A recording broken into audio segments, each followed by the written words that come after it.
అని ఒకసారి చూడమ్మా.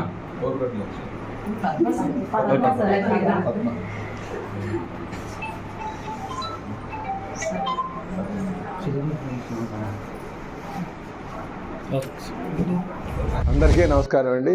ఈరోజు శ్రీరామనవమి సందర్భంగా మరి మీ ద్వారా ప్రధానికానికి అంతా కూడా రాముల వారి యొక్క ఆశీస్సులు ఉండాలని, మనది రామరాజ్యంలో ఉండాలని ఆ శ్రీరాముని వేడుకుంటూ ఈరోజు మా పార్టీలో వైసీపీ 66వ వార్డు అధ్యక్షురాలైనటువంటి శ్రీమతి ఆశ గారు చేరడం జరిగిందండి. అలాగే కాపు జేఏసీ మహిళా అధ్యక్షురాలు 66వ వార్డు కోరుకొండ పద్మ గారు కూడా చేరడం జరిగిందండి. వాళ్ళతో పాటు మరి సరోజిని గారు, అనసూయ గారు కూడా ఈరోజు తెలుగుదేశం పార్టీ సిద్ధాంతాలకి ఆకర్షితులై వారు ఈరోజు మా పార్టీలో చేరడం చాలా సంతోషకరం అండి. ఖచ్చితంగా వారికి ఆ అనుభవం ఉంది కనుక, వాళ్ళకి సిద్ధాంతపరమైనటువంటి ఆలోచనలు ఉన్నాయి కనుక గాజువాకలో వారికి తెలుగుదేశం స్థానం కల్పిస్తామని చెప్పి తెలియజేస్తున్నాం. ఈరోజు ఇంకా చెప్తాను, చాలా మంది రావడానికి సిద్ధంగా ఉన్నారు కాదు, ఇంకా కొంతమందిని భయభ్రాంతులకు గురి చేస్తున్నారు. ఇది మనం గమనించాల్సినటువంటి అవసరం ఉందని చెప్పి తెలియజేస్తూ, వారు ధైర్యం చేసి వచ్చినందుకు వారికి మనస్ఫూర్తిగా మేము స్వాగతం పలుకుతూ మరి వాళ్ళకి ఆల్ ది బెస్ట్ తెలియజేస్తున్నానండి. నమస్కారం. మాది 66వ వార్డు అండి. నా పేరు ఆశ, 66వ వార్డు మహిళా అధ్యక్షురాలిని. నేను వైఎస్ఆర్సీపీ పార్టీకి మన నాగిరెడ్డి గారి ఆధ్వర్యంలో మేము ఇప్పటివరకు పనిచేసుకుంటూ వచ్చాము. ఆయన పరిపాలన చూసాము. తర్వాత ఇప్పుడు మేము కార్పొరేటర్ పరిపాలన చూసాము.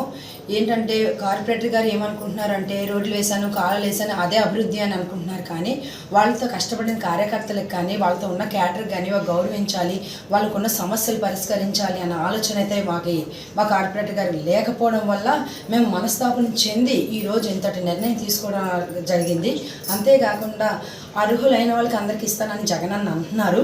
కానీ ఇక్కడ ఏంటంటే అర్హులు ఉన్నా కూడా ఆయన దృష్టికి తీసుకెళ్ళినా కూడా పని చేయకపోయిన దుస్థితి అయితే మేము చూసాము. దానికోసం బాధపడి ఈరోజు పార్టీ మారడానికి కారణం. Thank you. ఓకే, నేను వర్క్ చేస్తానండి. అదేవిధంగా నేను రాష్ట్ర కాపు జేఏసీ నుంచి కూడా కన్వీనర్గా వర్క్ చేస్తాను. కానీ ఈరోజు ఏంటంటే మాకు 66వ వార్డులో ఒక మహిళగా గుర్తింపు లేదు సరికదా. ఒక వార్డులో కష్టపడి పనిచేస్తున్న మహిళగా కూడా మాకు ఎటువంటి సముచిత స్థానం అయితే అక్కడ కల్పించలేదు. ఎంతవరకు కూడా అణిచివేతే ఆయన జయంగా పనిచేసుకొచ్చాడు 66వ వార్డులో. కానీ అది భరించలేకపోతున్నాం. మేము ఎంతవరకు అయితే చాలా తీవ్ర మనస్తాపం చెందాం. పెద్దల దృష్టికి అయితే తీసుకెళ్ళాం కూడా, వాళ్ళు కూడా ఎటువంటి నిర్ణయాలు తీసుకోలేదు. మా నిర్ణయం మేము తీసుకున్నాం. మాకు తెలుగుదేశం పార్టీలో సముచిత స్థానం పల్లా శ్రీనివాస గారి ఆధ్వర్యంలో కల్పించడం జరిగింది. మేము అందువల్ల ఏంటంటే పల్లా శ్రీనివాస గారి ఆధ్వర్యంలో మేము తెలుగుదేశం పార్టీకి పనిచేయడానికి సముచితంగా